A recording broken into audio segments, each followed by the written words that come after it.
1, 2, 3, come on!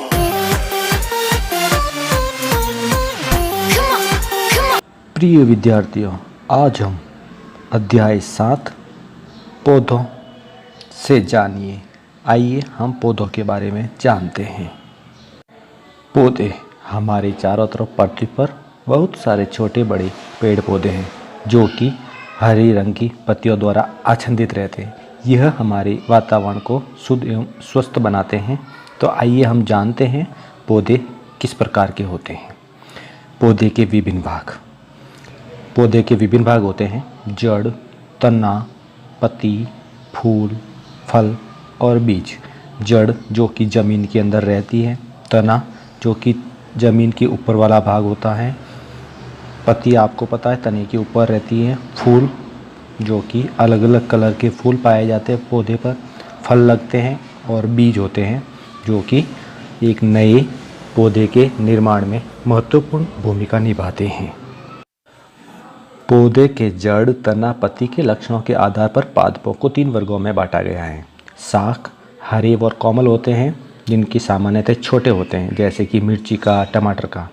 झाड़ी तने के पास में छोटी छोटी शाखाएं होती, इसका तना छोटा होता है, जैसा कि नींबू है, केर है। और वृक्ष बहुत ऊंचे जिनकी शाखाएं होती है लंबी लंबी और ये सुदृढ़ होते हैं, जैसे कि आम है, पीपल है, नीम है। इस प्रकार से ये पादपों को 3 वर्गों में बांटा गया है। आइए अब हम जानते हैं तने के बारे में। विसर्पी तना, ये कमज़ोर तना होता है जो कि सीधा नहीं रह सकता, ये भूमि पर फैलता है। आरोही तना, ये कुछ तने होते हैं जो सहारे की सहायता से ऊपर चढ़ते हैं, जबकि शाख, झाड़ी, वृक्ष इनमें अलग प्रकार का तना होता है। यह कठोर होता है, सीधे खड़े रहते हैं। आप चित्र में देख सकते हैं विसर्पी तना जमीन पर फैला हुआ है और आरोही लता के रूप में होता है। तने के कार्य। तने का जो प्रमुख कार्य है वो पानी और भोजन को परिवहन करना तथा तने पर शाखाएँ, फल फूल होते हैं उसको धारण करता है। तना कठोर भी होता है, तो तना जड़ द्वारा अवशोषित जल को पत्तियों तक पहुंचाता है और पत्तियों द्वारा निर्मित जो भोजन है उसको पूरे पादप के प्रत्येक भागों तक पहुंचाया जाता है। तो तना का प्रमुख कार्य हो जाएगा भोजन और जल का परिवहन करना, और भोजन को ये इकट्ठा भी करता है, स्टोरेज करता है, संग्रहित भी करता है। पादप का अगला भाग है पत्ती। पत्ती में प्रमुख भाग 2 होते हैं, पर्णवृंत जहाँ से पत्ती लगी होती है किसी शाखा पर, और एक होता है उसका फलक यानी पूरा पटल जो कि हरे रंग का दिखाई देता है। ये हरा रंग पर्णहरित के कारण दिखाई देता है, इसीलिए पत्तियाँ हरी होती हैं। अगर उसमें पर्णहरित नहीं होगा तो वो रंगीन हो जाएगी। पत्तियों में शिराएँ पाई जाती मध्य, जिनसे एक शिरा विन्यास बनता है। अतः पत्तियों में शिरा विन्यास 2 प्रकार का होता है। समांतर शिरा विन्यास जो कि मध्य की शिराएँ सभी समांतर चलती है, और दूसरा होता है जालिका रूपी शिरा विन्यास जिसमें सभी शिराएँ मध्य की शिराओं के जाल के रूप में होती हैं। इस प्रकार से ये 2 प्रकार का शिरा विन्यास पाया जाता है पत्तियों में। पत्ती का जो कार्य है वो है पहला प्रकाश संश्लेषण की क्रिया करना यानी भोजन निर्माण करना।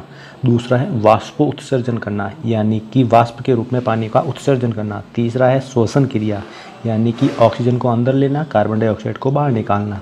और चौथा है ये भोजन को इकट्ठा करना। पत्तियाँ भी अपने अंदर भोजन को संग्रहित करती हैं। पत्तियों में उपस्थित क्लोरोफिल तथा सूर्य की उपस्थिति में भोजन निर्माण की प्रक्रिया की जाती है। कार्बन डाइऑक्साइड और जल क्रिया करके कार्बोहाइड्रेट बनाते हैं जो कि भोजन होता है। इस प्रकार से पत्तियों में भोजन का निर्माण किया जाता है। हम इसका परीक्षण करके पता लगा सकते हैं कि पत्तियों में भोजन उपस्थित होता है। चित्र में देख सकते हैं आप। पौधे का अगला भाग है जड़। पौधे का यह भाग जमीन के अंदर रहता है। जड़ का जो प्रमुख कार्य होता है वो होता है जल का अवशोषण करना। आप चित्र में देख सकते हैं गमला ए में जड़ सहित पौधा लगा हुआ है और गमला बी में जड़ रहित पौधा लगा हुआ है। तो जड़ वाला पौधा है वो पानी को अवशोषित करके ताज़ा बना रहेगा। आइए अब देखते हैं चने और मक्के की जड़ में क्या अंतर है। मक्के की जड़ एक जड़ ही होती है जो समान रूप से बढ़ती है, जबकि चने की जड़ अनेक शाखाओं के रूप में बढ़ती हैं। ये अंतर होता है दोनों में। तो हम इन अंतर के आधार पर यहाँ पर हम जड़ों को दो भागों में विभक्त करेंगे।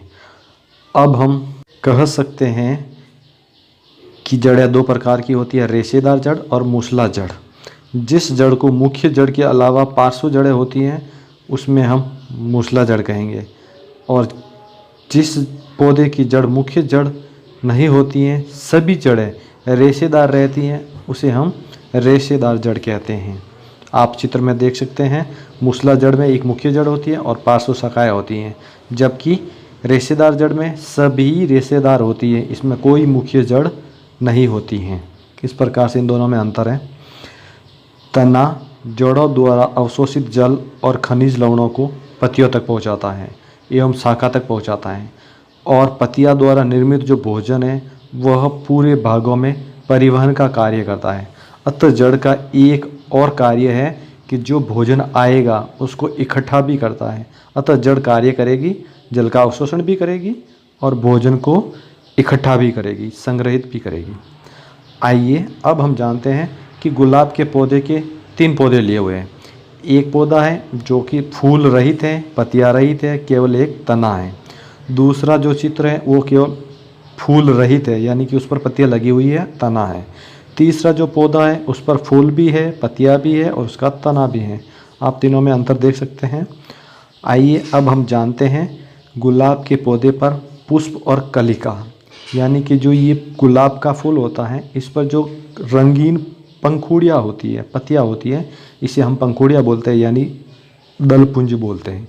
और जो बाह्य दल होता है वो हरे रंग का होता है, और जो इस फूल लगा होता है उसे पुष्प वृंत बोलते हैं। ये धतूरे का पुष्प है। पुष्प किस तरह से टहनी पर जुड़ा हुआ है, पुष्प की पंखुड़ियाँ आपस में सभी जुड़ी हुई है। उसकी पंखुड़ियों को काटकर हम उसके आंतरिक भागों को देख सकते हैं कि पुष्प के अंदर कौन कौन से आंतरिक भाग होते हैं।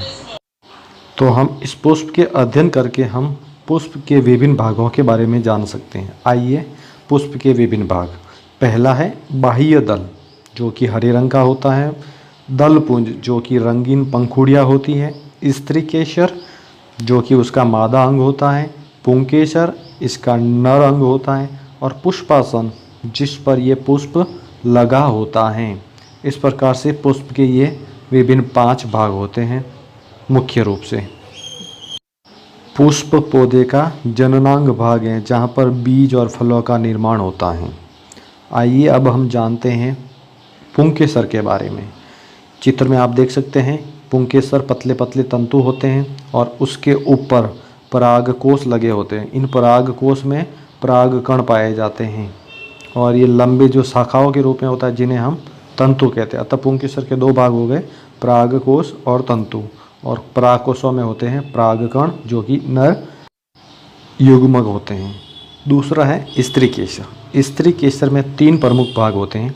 वर्तिकाग्र शीर्ष भाग होता है, वर्तिका जो बीच वाला भाग होता है, और अंडाशय जो बीच नीचे से चौड़ा भाग होता है, जिसके अंदर बीजांड पाए जाते हैं। यानी इस अंडाशय में ही अंडे का निर्माण होता है, जो कि स्त्री केसर का प्रमुख युग्मन की क्रिया में काम आने वाला भाग है।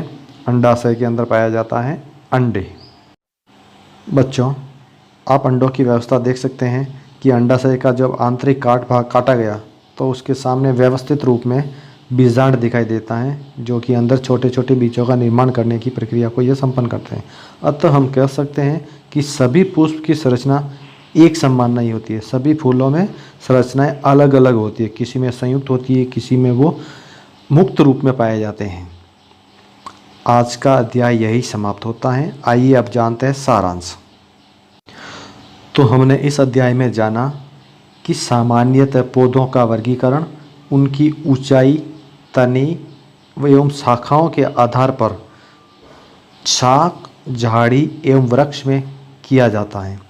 तने पर पत्तियाँ, पुष्प और फल होता है। सामान्यतः पत्ती में पर्णवृंत, जहाँ से पत्ती जुड़ती है, और फलक जो कि एक पटल होता है।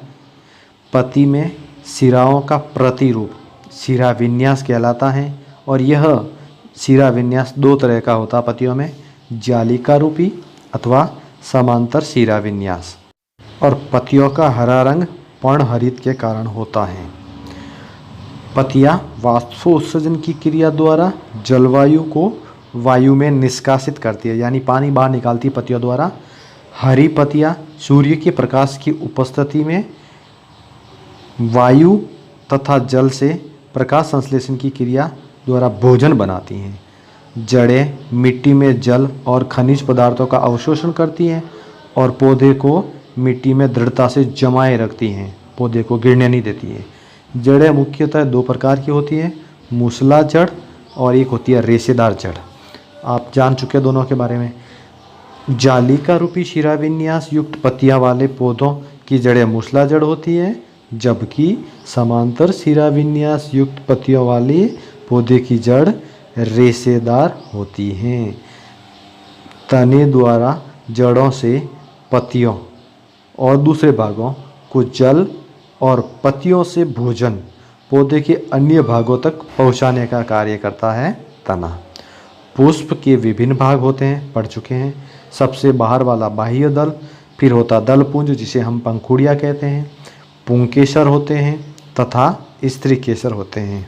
इस प्रकार से ये आज हमने पौधों के बारे में जाना।